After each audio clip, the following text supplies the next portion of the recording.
Okay, I have 10 o'clock straight up on my phone, which I live by these days. So, welcome everybody again. Welcome to TASA's September webinars. My name is Crystal Garcia, and I'm the new training coordinator here at TASA. And I'm super excited to be hosting for the first time on my own.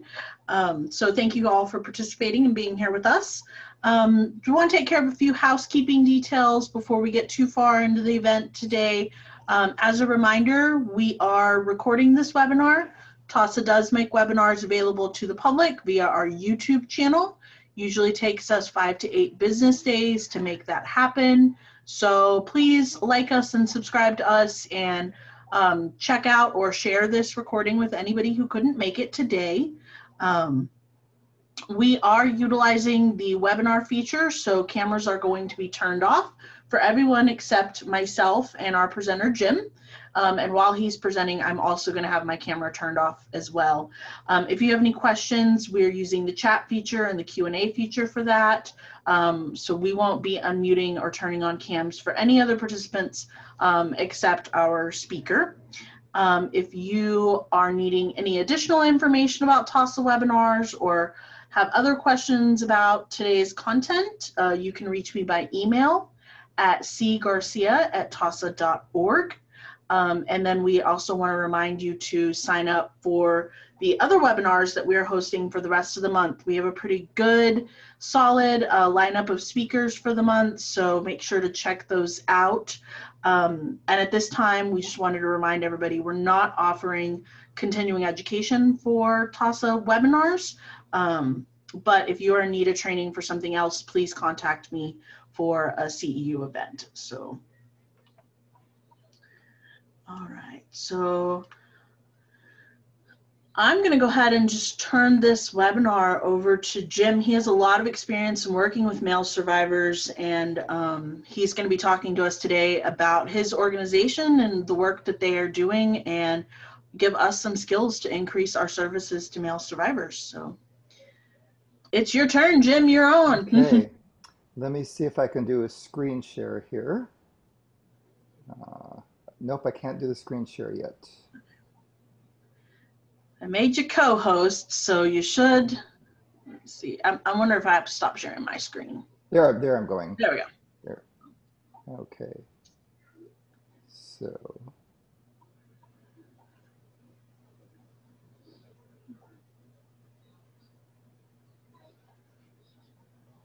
There we go. Okay. So I can't, once I'm on screen share, Crystal, I can't see the chat or the Q&A. So there's a couple of places where I'll ask for feedback. Maybe I can get you just to read from there any responses that come in.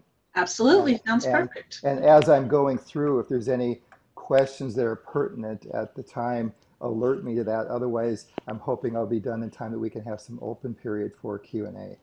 Great. Good. Well, welcome everybody. I'm really excited to be available to you this morning to talk about our work as an organization and working with male survivors.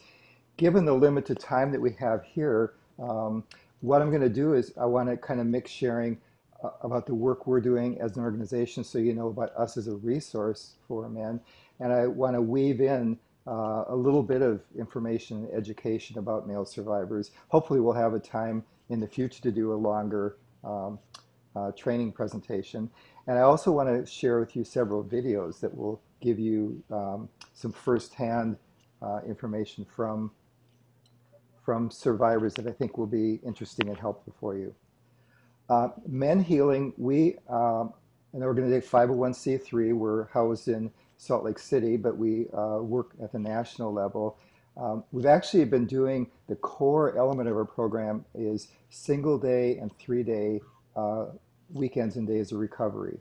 We've been doing those since 2001, and actually this next weekend we will be doing our 81st weekend event. Feeling we've got a good history of working with men. We incorporated independently as an organization and moved the program under the umbrella of MenHealing in 2018. So the weekends are long-standing. The organization is a little bit newer. And we're hoping with the new organization, we're doing a lot more outreach to people through videos and informational work, and with our website, in addition to the weekend events that we're doing. Our organization, a couple things I want to say about us as an organization. We're designed to provide healing events for men who are 18 and older. However, some of the men have been abused as children, some have been assaulted as adults. So we do the spectrum of abuse. We have to acknowledge that adults are abused and victimized as well. And our vision is to make sure that we have services available to everybody, and especially we're working to reach underserved populations. One of the things that COVID has prompted us to do, all of our events are in person all around the country, and with the physical distancing and quarantining that we're doing, we have very quickly and rapidly transitioned so that we've kept our entire event schedule and we've begun to offer them online.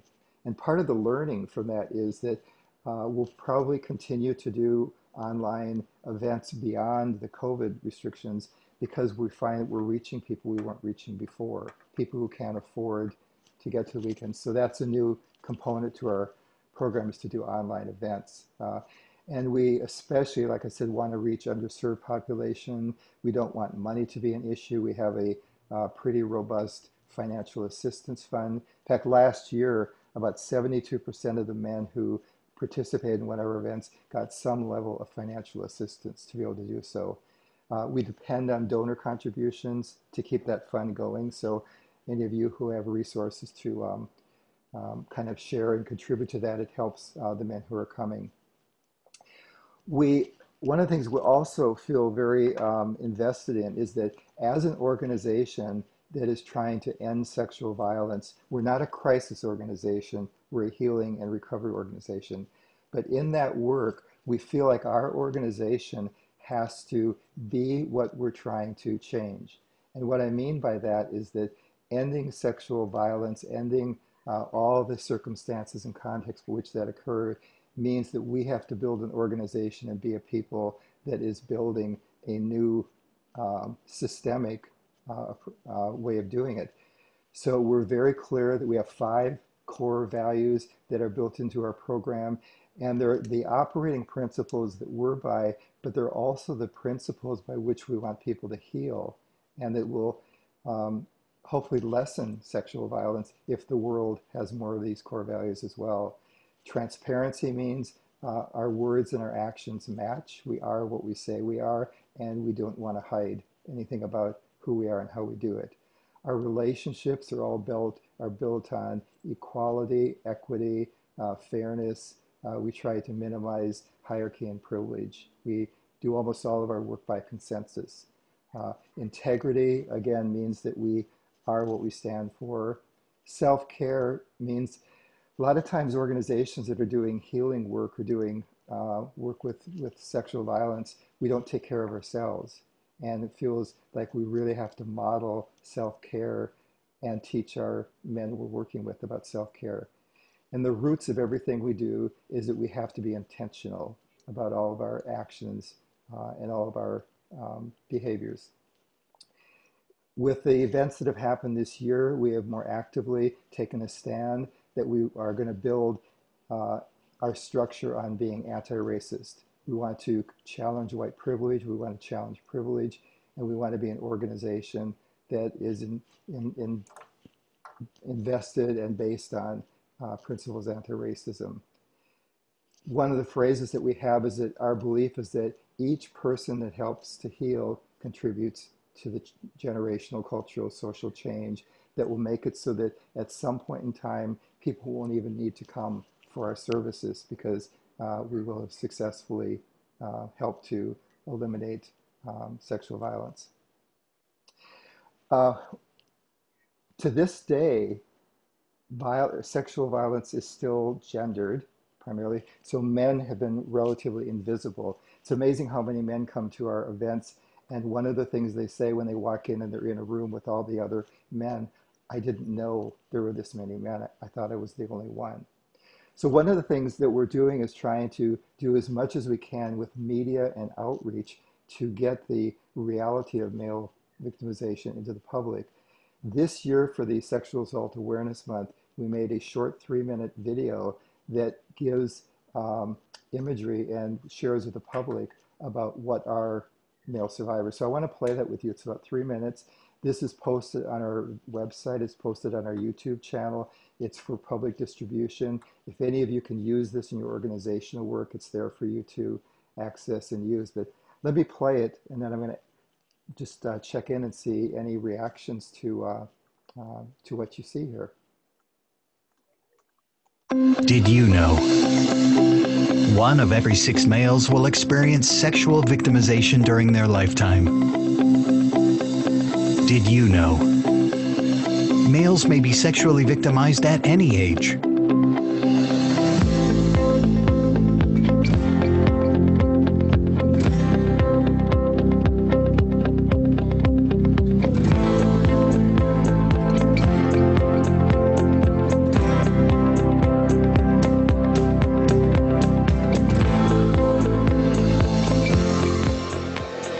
Did you know anyone in your life could be a male survivor?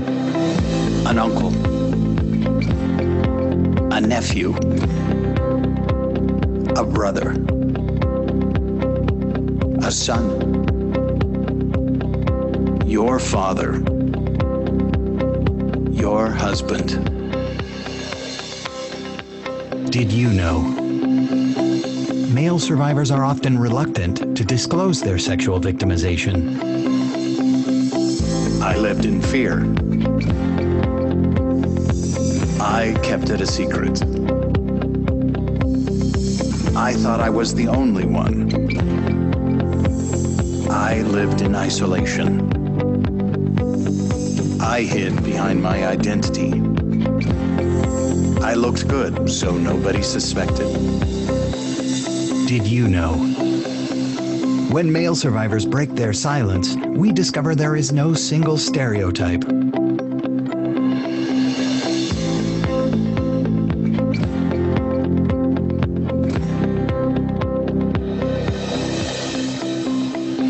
Did you know?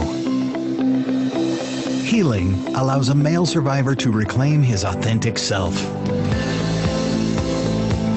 I have found my artistic self. I have made new friendships. I have become a better father. I have become a better husband. I have discovered new adventures in my life. Did you know? If you are a male survivor, you are not alone.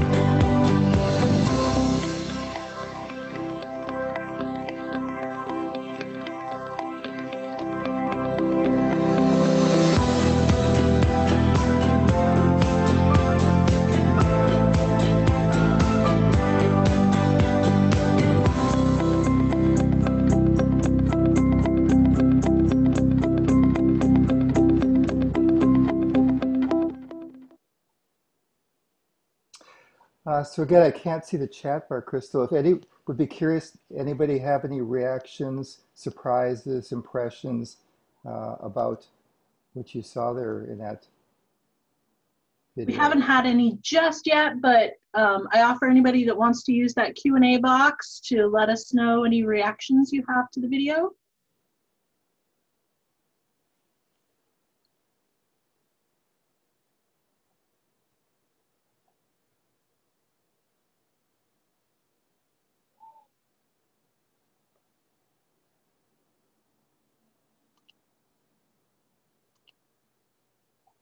We have some great videos. Thanks for sharing so far.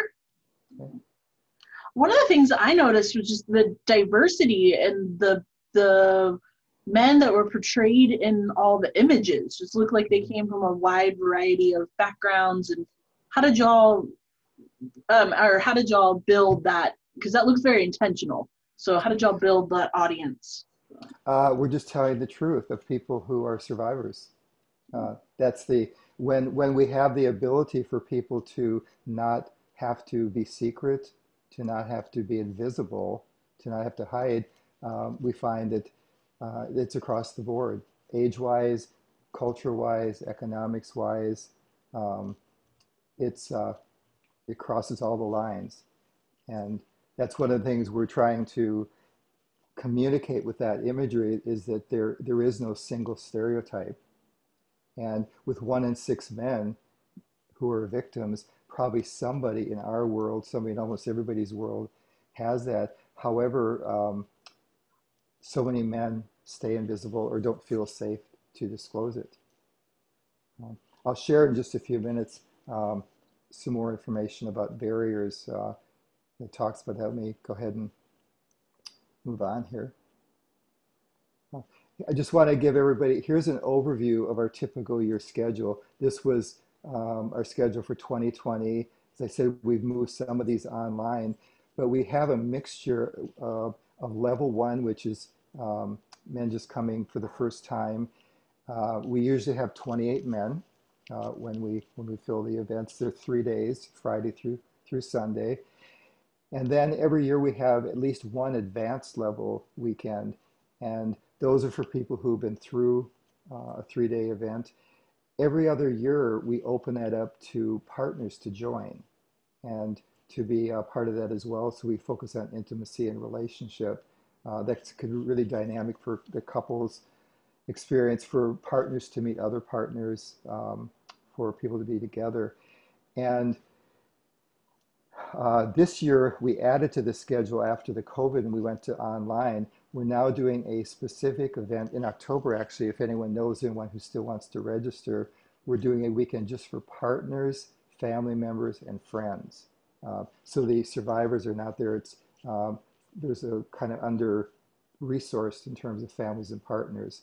We, at various points around the country, partner with other organizations and do single-day events. The last 2 years, you'll see up here in May, we partnered with the Boston Area Rape Crisis Center. They got a grant through COVID, and we did 2 day of recovery events there each year, and it was made free for any resident of Massachusetts. So we're open to opportunities around the country for people who want to plan for special populations. And then lastly, this year we had added to our schedule. We had to postpone it because of COVID, and we got it rescheduled for April.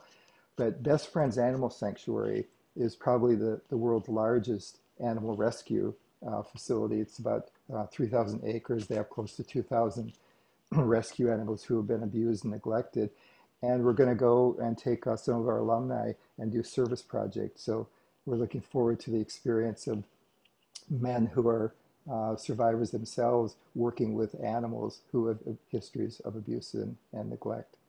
So we're going to try to find more innovative programs like that for different approaches for healing.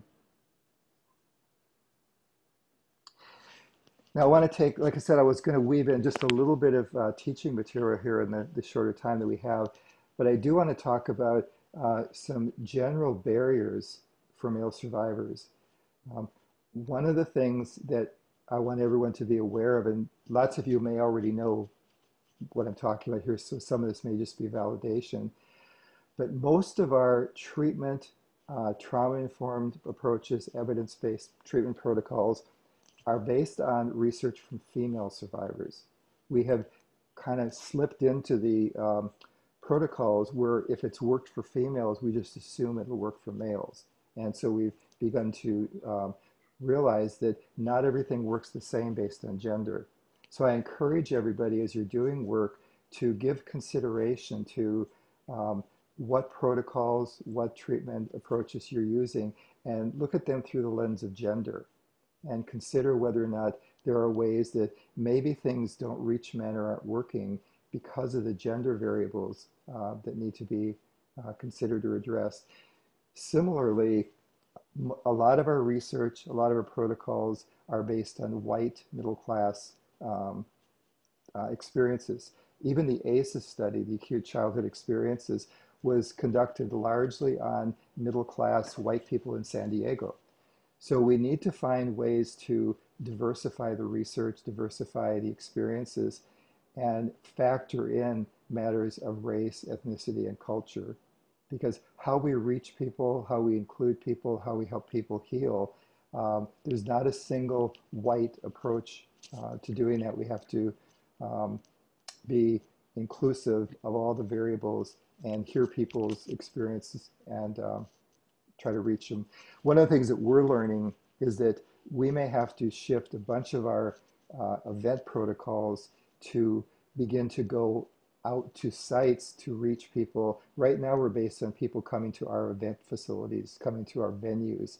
And we realize that that has the privilege that not everybody can take 3 days from a weekend and travel. They can't afford to do it. So we're missing lots of people that literally don't have the resources and means to go off to a nice, cozy retreat setting.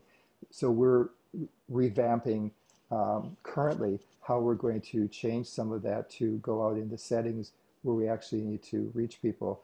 A few years ago, we actually had an interesting opportunity. The Ontario provincial government, in part of their reparations for First Nations people, offered a grant to a rape recovery center in Ontario to provide services to First Nations men. And we did a series of 2 weekends where we went actually to the locations in Northern Ontario and conducted some weekend healing retreats for First Nations men who had never had access to services for their sexual victimization. Canada discovered so many of the people who were put into the residential schools and facilities had rampant sexual abuse as part of their experience. So most of the people we were working at that time was probably everyone was in their 50s and 60s and had as children experienced sexual abuse and had never really been able to address it. Another barrier is the use of language. In our culture, masculinity has defined that male and victim, when paired together, are an oxymoron for most people. So many men can't comprehend, so many others who know the men in their life can't comprehend that a male can be victimized. So we need to be aware of that. That's one of the barriers. There still is the barrier that we assume that sexual abuse involves children, and we are missing and not speaking as well to the number of people as adults who experience sexual victimization.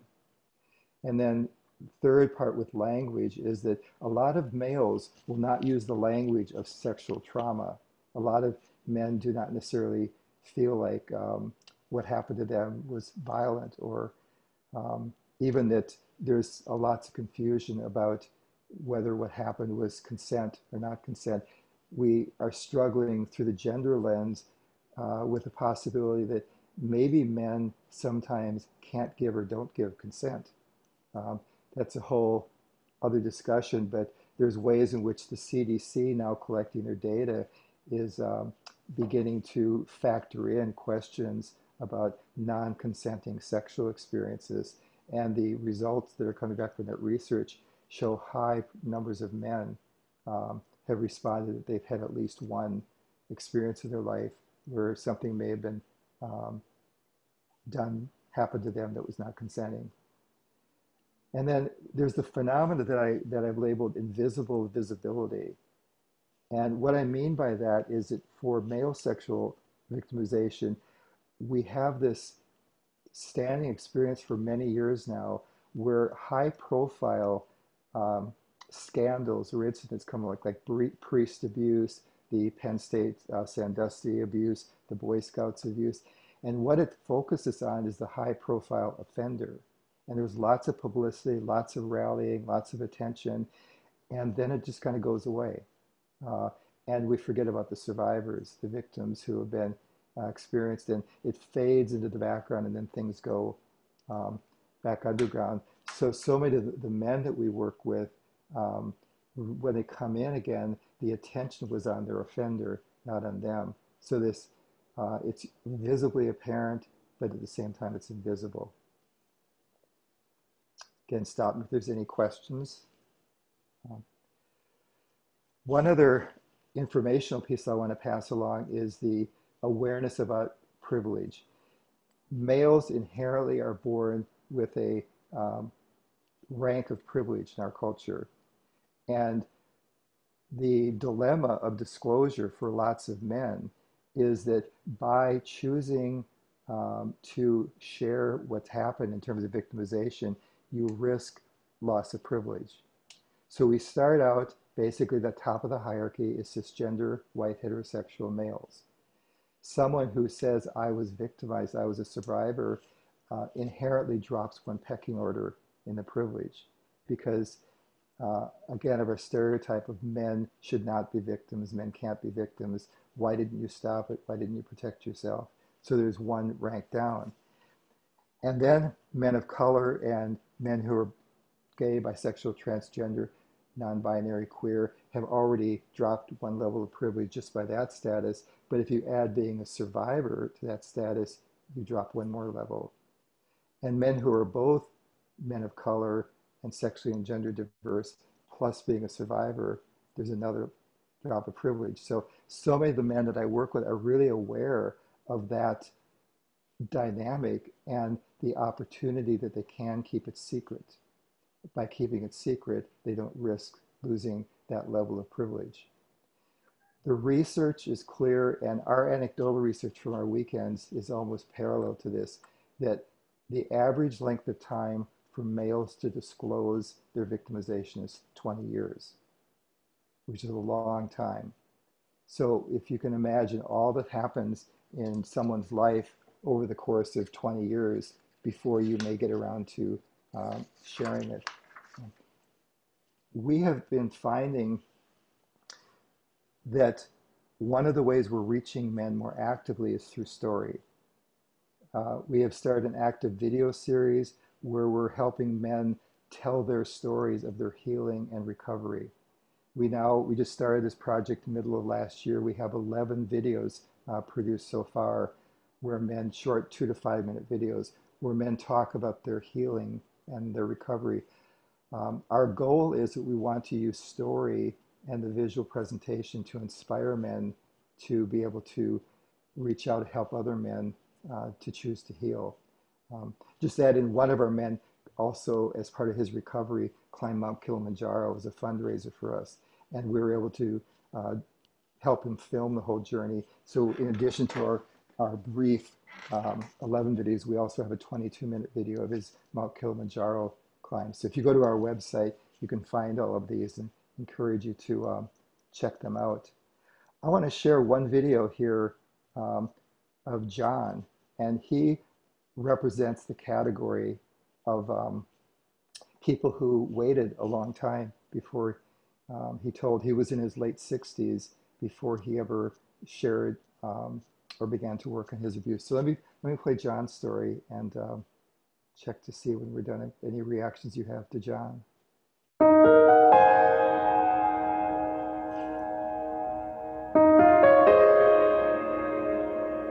Well, my name is John Walker. I'm 87 years old now, and I was sexually abused by my father and one of his friends when I was a teenager. And I had all the symptoms of people who've been abused: unnecessary, unwarranted anger, the depression, the isolation, and they affected my life, my career, because I had no people skills from my parents. As a matter of fact, when I went to a therapist to explore a family of origin because of the behaviors that I had, I wanted to know where they came from. This therapist at one point said to me, were you sexually abused by your father? And everything came back in technicolor. It just blew my mind because I completely repressed it for 45 years because I was in my early 60s when I went to see him. And I then began to look for resources, and it was very difficult to find any. But then I volunteered for a rape recovery center here in Salt Lake City. And during volunteer training, the volunteer coordinator said, well, there's a poster out here about recovery for male survivors. And I looked at it, and it was for weekends of recovery to be held at Alta. So I got in the car and drove up there, but I almost didn't go in. You know, I was really afraid of what might happen, but I finally got the courage to go in, and I did. And the minute I walked in there, I had finally found a home, because I was with people who understood me, and I understood them. And sorry if I get a little emotional about this, but growing up homeless, I felt like I'd finally found a home. Through working in there, the first thing that was pointed out to me that, yeah, I was deluding myself by saying that I was a solitary person, but not a loner. I was, in fact, a loner. I kept finding out things about myself and better ways of coping with life. And one of the things I found out that was really important was getting in touch with my inner child, which I'd never done before. In my isolation, I'd left my inner child behind. One of the exercises at one of the weekends of recovery was to write a letter to my inner child. And through that, I began to get some self-esteem and some idea of who I really was, and not this person that had been created by the abuse. I've attended several weekends of recovery now, and every time I go, I learn something new about myself and about my behavior. And that's why I keep going back to these weekends of recovery, because I know I'm always going to learn something new and useful. As a result of this, I've become much more assertive, and that has really been important in a number of ways in my relationship with my wife. She doesn't always like it, but it's the way it is. I also volunteered for hospice for 20 years and went and sat with the patient while the caregiver got out for 2 hours. And I found this to be very rewarding. And because of my experience at Weekend of Recovery, I was able to go into these encounters with a completely open mind and be assertive and not try and take over, but do what was necessary to do at the particular time. So today I lead a life of much greater ease than I did before Weekends of Recovery. Weekends of Recovery are not for the faint of heart. It requires a lot of work, and it may indeed require a lot of pain. You have to learn to be introspective and really analyze yourself and look at your problems and be serious about solving them. But I wouldn't trade my experience at Weekend of Recovery for anything, because it's been literally a lifesaver for me.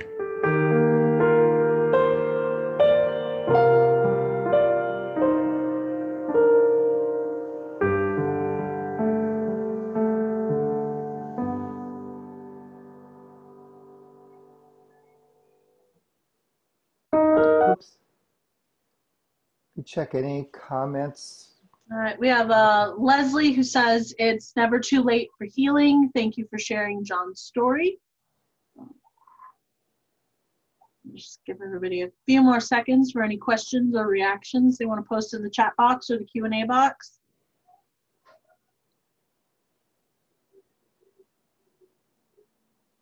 One of the things I noticed, Jim, was John talking about that sense of coming home and how important that is. And I think that really relates to when you talk about our research and our approach tends to be centered around female survivors. Yes. And how much male survivors are just missing that sense of home. Yes. And that's a motivator for me to like adapt practices so that more people can find that sense of home, or at least have the opportunity anyway. Yes. Yeah, again, one of the gender kind of variables that we're aware of, men and masculinity, we kind of normalize stoicism, men who are loners, men who are isolated, and we miss a lot of times the loneliness that's behind that, because men are afraid to have contact. I know I just did an interview this morning for one of the men coming to our weekend next year, and he was just talking about how he said now that he's starting to do some of his work, he said it's so strange. He said, I was always in the center of everything in high school. I was active in this and that and the other thing, but I never felt like I had any connection with people, and I always felt lonely because I was carrying a secret, and I was afraid that if I allowed myself to let people get close to me or get close to them, that they would find out my secret, and then I wouldn't fit anymore. So we find that's so much, I think, the idea of carrying the secret. And those of you who are providers, whether you're advocates, therapists, whatever, you know the power of keeping secrets and the kind of shame and the withdrawal and the cutting off that goes with that. It may be literally physical cutting off, but a lot of times it's internal emotional separation. So the more we can allow men to see other men who are courageous and willing to speak about this unfortunate truth in their life, more men begin to feel like I'm not the only one. More men will probably begin to feel like they can get help too. All right, we do have a question about the average age of participants. Historically, over the years, we tend to pocket more in the 40s and early 50s. We then, interestingly enough, I think the oldest person we've had who came for the first time was 86. We had one man done it, but we have a number of people in their 60s, 70s, whatever. We're noticing, and I'm going to show one more video before we're done here at the end of the day. We're beginning to get many more 20-year-olds coming. So every weekend the composition is different in terms of the age span, but we're really finding in recent years, and I think that's because there is more information getting out into the public and the media, but we are finding more and more younger people are coming. So I think the research about the 20 years is going to change.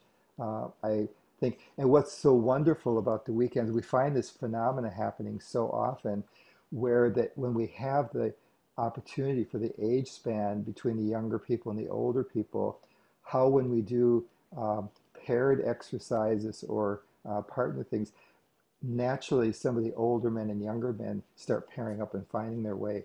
And I think it's this dynamic of the older men are really getting something therapeutic out of helping and being with people that don't have to wait as long as they did. And I think some of the younger people are getting the kind of mentoring and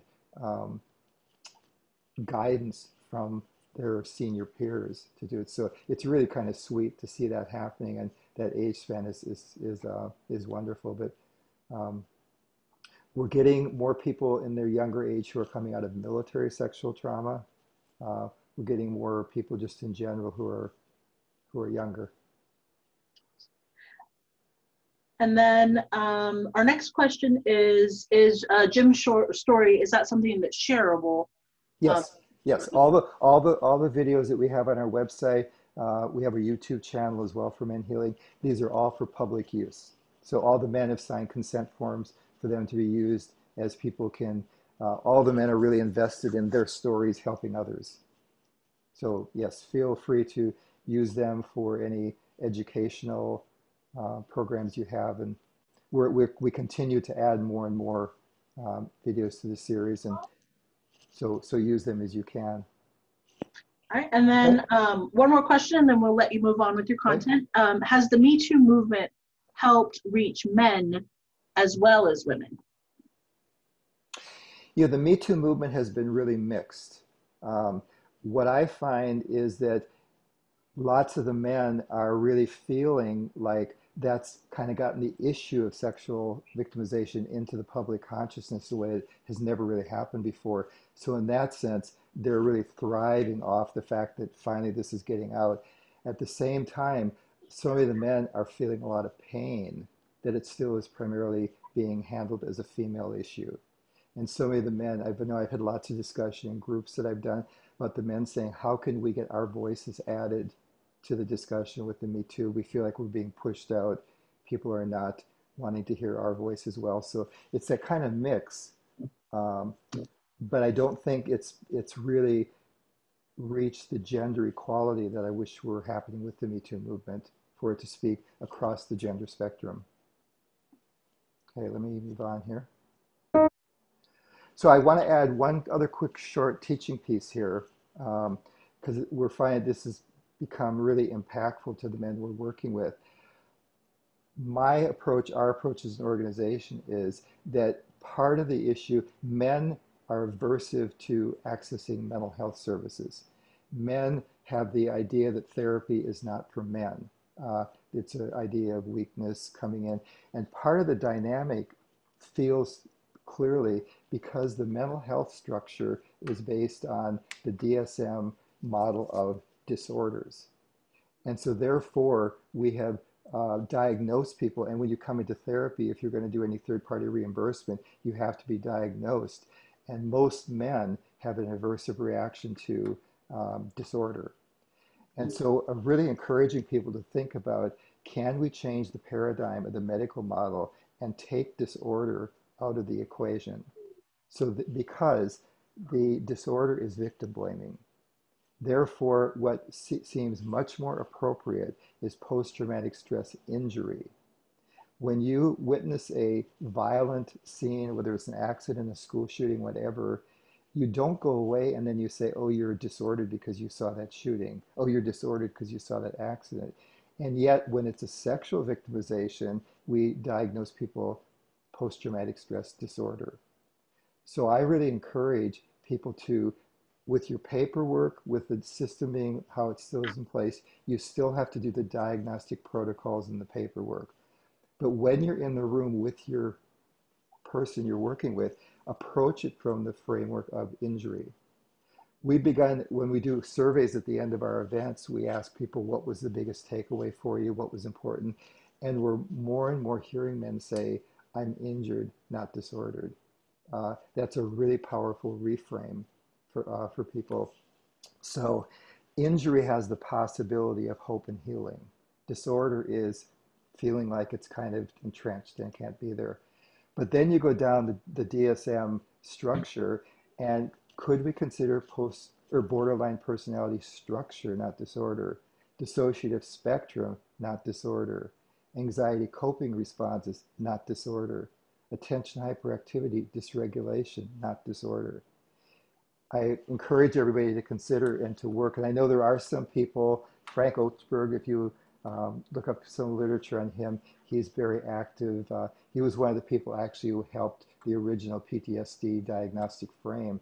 He is one of the advocates promoting, let's change to injury. So there's lots of attention to that. Just that stylistic, that clinical, that relational difference in approaching your clients can be very profound. And there's a new book that just got published in May. Robert Geffner was the lead editor. It's a several volume book, The Handbook of Interpersonal Violence and Abuse. It's with Springer Books. It's now in publication, and I think most of it is going to be available for purchase online as well. Myself and a colleague, our board chair, Joanna Colrade, we had a chapter that actually talked about the clinical perspectives on male victimization through the lens of gender and history. On my business website, which is jimstruve.com, if you go to the resources section, it's there for free access and download. We talk about the paradigm change from the medical model. I talk about lots of issues of gender. So I encourage you, if you're interested in learning more about this issue, get the chapter, read it, pass it on, and it may give you some helpful information in terms of you working with males. Now, as I said, we're getting more younger men, so I want to close with one final video, and this is about Sam. Sam's in his 20s, so he's the opposite of the spectrum from John, and Sam kind of represents the energy of some of the younger people who are coming in, so I want to show you his video, so you'll be aware of that as part of the discussion we're having today.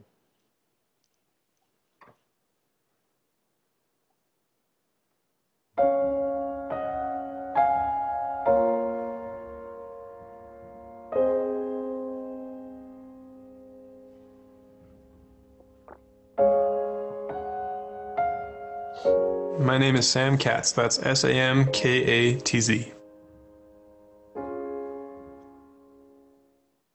I am newly married. I've been married about 1.5 years to my wife, Elise. She's amazing. And right before we got married, I want to say 2 weeks before our wedding day, I had the opportunity to attend the Weekend of Recovery, which is this amazing retreat.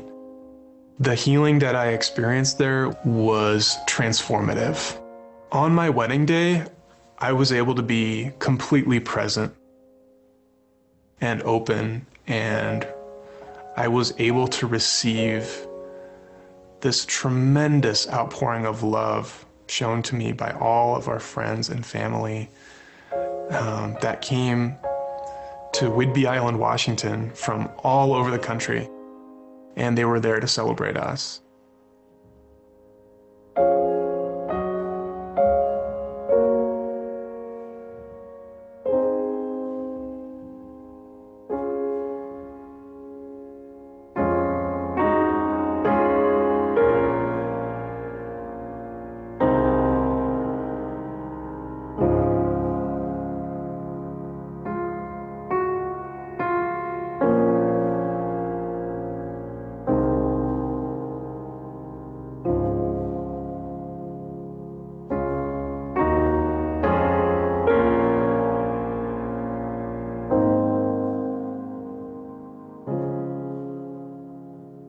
Before that day, I'd heard a lot of people say, oh, my wedding was the best day of my life. And I always kind of thought that was a figure of speech, but then I experienced it.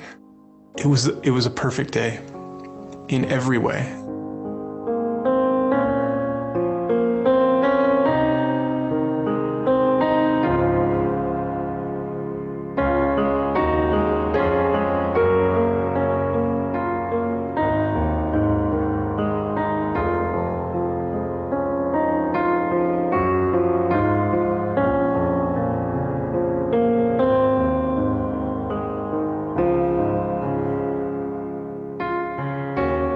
I was able to feel that in a way that I hadn't been able to for a long time.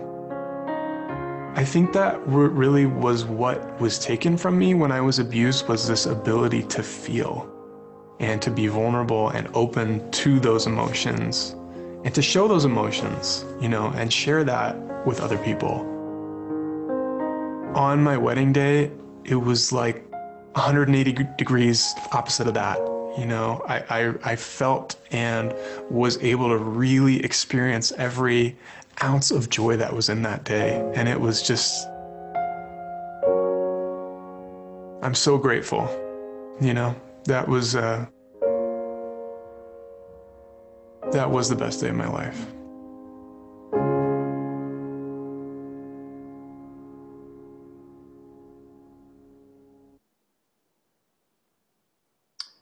So any reactions or comments on Sam's story?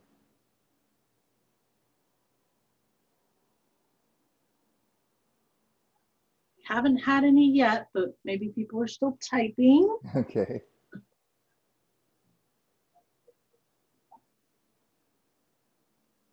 Okay. While we're waiting to see, I just want to add here, and then I'll see if there's any other Q&A stuff to do with our remaining time.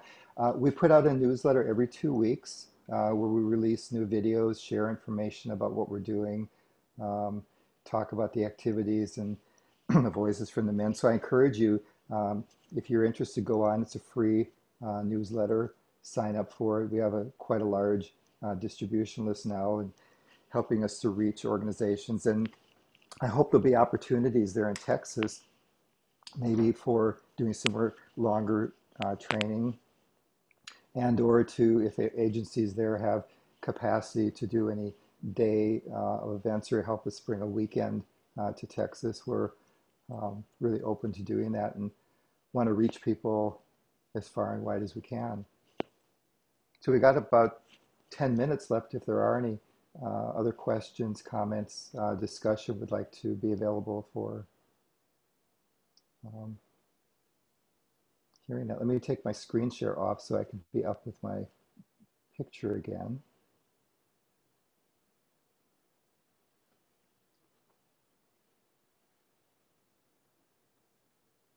So we have a few reactions to the to the video. Dina said, "I felt happy and sad at the same time." Davis said, "I love that he redefined himself." And then Vivian said, "It was a beautiful transformation indeed for him. You could hear the relief in his voice." So. Thank you.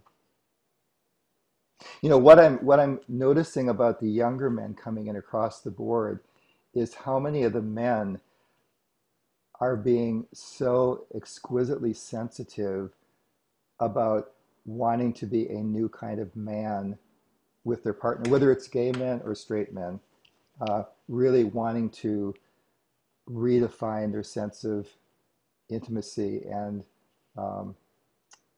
sharing. And some of the men are really much more aware of how the residuals from their abuse may have set in motion blind spots or behaviors that they really want to come to their attention so that they can be more present. I think Sam kind of talks about that in terms of whether it's the dulling of your emotions or the kind of tuning out or the things that happen. And I think my own bias is that I think there's so much in our culture a way toxic masculinity plays out that may be related to how many people have unhealed trauma and how that leaks into our cultural dynamics around masculinity, and what it would be like if we could help as many men as possible heal. Would that change even some of the dynamics around toxic masculinity? So another question we have is, can we use your information as a referral in case a male survivor calls for support?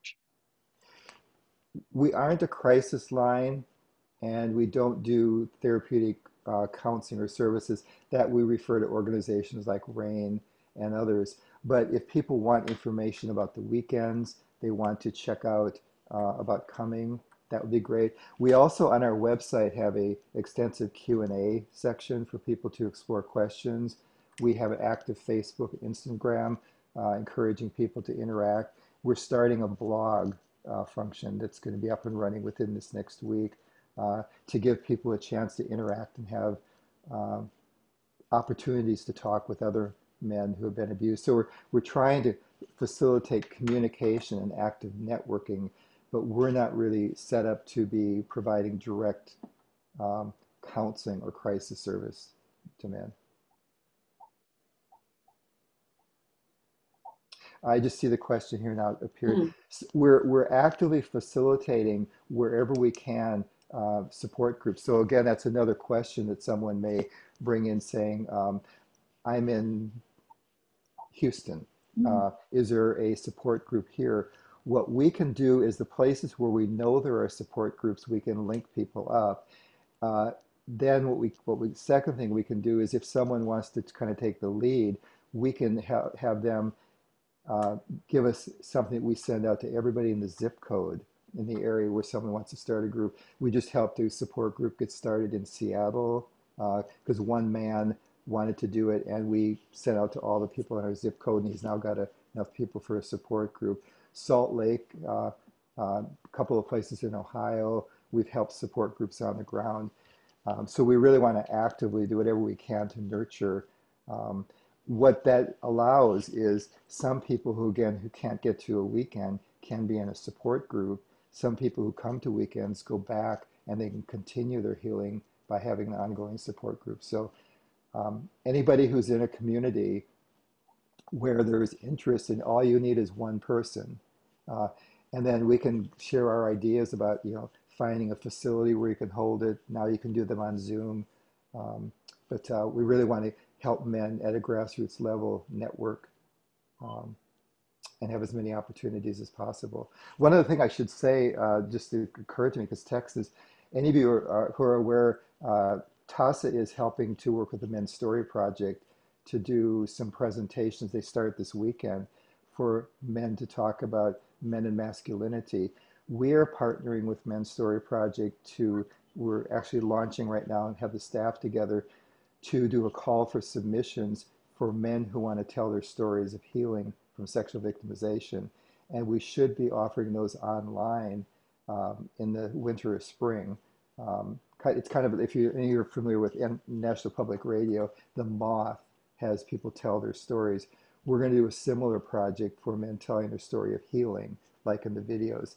And then once COVID is done, we'll be able to transfer and begin to conduct as many of those around the country in local communities. So it's another opportunity if any of you have interest in seeing if you could work with us to bring one of the Story Project activities to your locale. We'll be really excited to work with people to help us do more of those. the more ways we can have men hear stories, tell stories, be experiencing it, that's going to spread the healing.